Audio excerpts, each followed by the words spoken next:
So are most of the folks that are working with you, you kind of as you mentioned, you kind of gathered them along the way and went to conferences and asked people and that sort of thing. Are they mostly volunteers? Is this paid staff now, or how's it set up, I guess?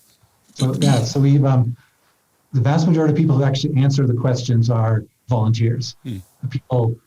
Some of the people I contacted in the very, very beginning are still with us 18 years later. Wow. Over the years, we've had a bunch of people say, hey, I love what you do. Is there any way that I could help? And so we developed a sort of an application process where we can kind of vet them to make sure, is this someone we want answering questions for us type of thing?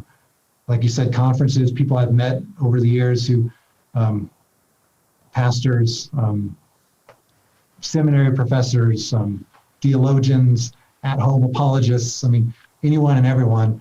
If you love the Lord, love to write, and want to help people find answers to their spiritual-related questions, well, Got Questions is a great place for that sort of ministry. So this is, right now, we have around 250 volunteers.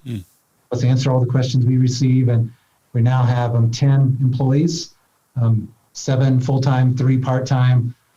If you were to have asked me at the very beginning, if I would ever get a salary from this, I'd be like, you're crazy. The fact that we're now paying the salaries of 10 different people, blows my mind. Yeah, I can imagine. Yeah. So a lot of contractors doing different types of jobs, translation work, videos, audios. So yeah, I guess there's at least 300 people who are involved in producing content for the ministry in some fashion every week. And so it's continuing to grow then, or, do you feel like you're still being saturated with questions, or? You would think that after 18 years and over 500,000 questions, we would have heard it all, but we still occasionally get a question that's like, wow, I never actually thought of that before, or it's just different enough that nothing we have will actually adequately address it, or it's kind of the same question as this, but then when you get English second language questions, okay, clearly this person knows enough English to understand, but we need to take this answer and make it super, super simple so they can understand. So yeah, we're still answering new questions.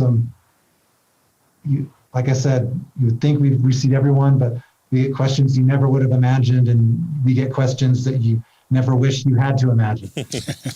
And you guys got into kind of YouTube early too, kind of the wild, wild west days of YouTube. I went back because, of course, I'm a subscriber to the YouTube page as well.